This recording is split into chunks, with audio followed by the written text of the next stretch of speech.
好多人都知道啊，開電街去近嘅街市買餸，或者係學校近近地開電街去接細路返學放學，因為嗰啲電街咧夠細部，可以喺啲窿窿罅罅嗰度咧捐嚟捐去，唔容易剎車，而且彎車係超級方便。咁點解呢啲咁好嘅交通工具，交通母子咧日日諗方法去捉嗰啲電雞？如果你唔戴頭盔，如果你唔遵守交通規則，嗱嗰啲咧係抵觸嘅，呢啲冇得講。但係如果你戴咗頭盔，遵守交通規則啦，今年定係唔知上一年咧，話你嗰部電雞冇腳踏要捉你，嗰條撚嘢腳踏咧唔知邊個屎忽鬼諗出嚟嘅。我相信咧唔少人俾嗰個腳踏啊揈到隻腳甩皮。第二個咧就係你戴咗頭盔，遵守咗交通規則，佢話你電池改裝部車超重要扣車罰錢。大佬啊，我哋作為消費者，我哋鬼知嗰部電動車超唔超重咩？違唔違規咩？咁點解你制定國標嗰啲人咧唔死好嗰個電雞標準？如果違規，點解嗰啲廠家你又唔捉？賣車嗰啲咧你又唔捉？等我哋呢啲消費者咧交咗錢啦，納咗稅啦，買咗部電雞翻嚟啦，咁你哋呢啲母子叔叔咧就話我哋違規，話我哋違法，就扣我哋車罰我哋錢。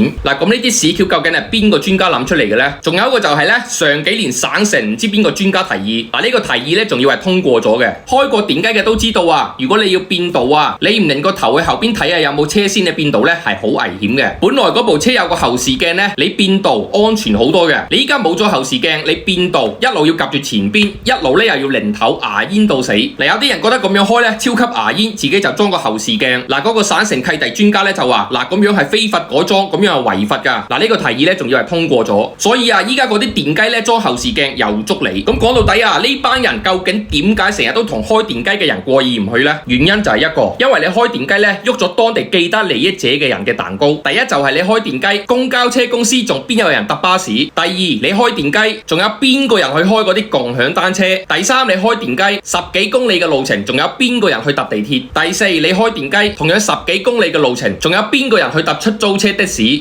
五，個個都話開電雞返工嘅，個個都話唔買4個轆嘅，咁4個轆嘅銷量點會高？第六，個個都話開電雞嘅，咁嗰啲自拍啊，仲有鬼人停喺個俾佢掠水。第七，個個都話開電雞嘅，開加油站嘅點算？開4個轆充電樁嘅人點算？所以啊，電雞呢啲低成本又可以自食其力嘅交通工具，你哋個個都開，社會仲點樣運作？所以唔捉你，捉邊個？